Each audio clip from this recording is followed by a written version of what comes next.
Hi there. All over the world, more and more photographers are using old manual lenses used with film cameras with their DSLRs or mirrorless cameras.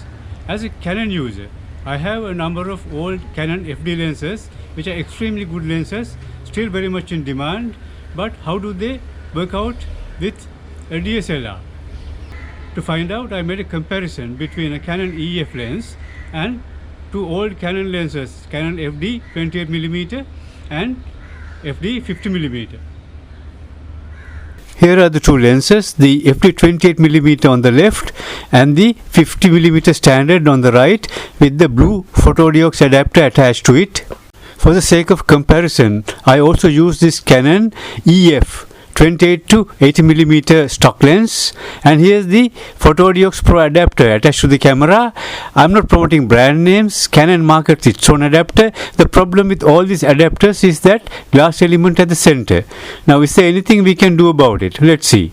I started this project by photographing this cat indoors, but the lighting wasn't very good, so I used this small video light to improve the lighting and bring out the detail.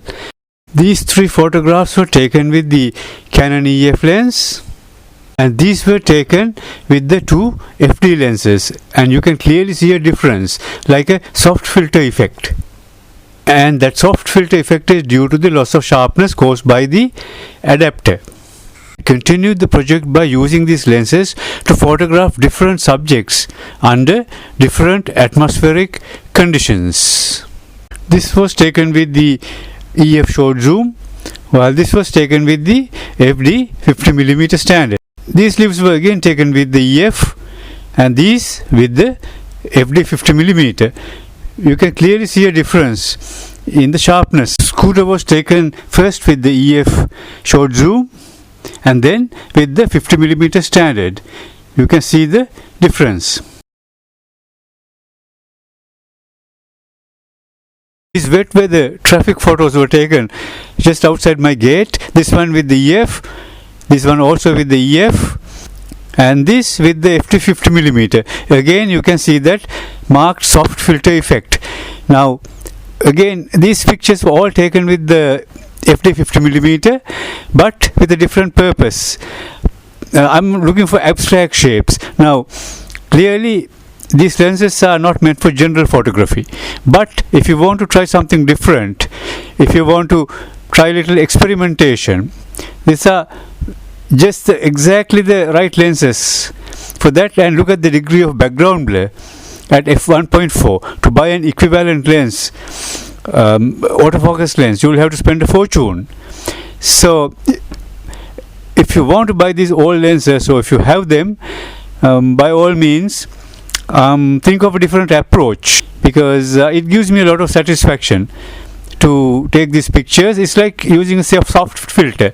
It is also claimed that by using a camera with a larger processor, you can minimize this problem. But I used Canon 5D Mark III for these photos, and as you can see, they are still blurry.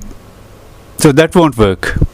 As for video, you'll see that you'll get the same effects with the EF and again with the FD 50mm standard, which has slight loss of that blurry effect, loss of sharpness. If you're thinking of buying old manual lenses, or if you already have them, why not go for this? This is my old Canon FTB, which I have used for more than 25 years. It's much older than that and still working. It's going strong. And though I have temporarily stopped film photography, I long to get back to it. Actually, this is the best solution, because you will get crisp, extremely sharp pictures with these lenses and this is a full frame camera. You only have to buy film and try it out. Well, try it out. Believe me, it will be fun.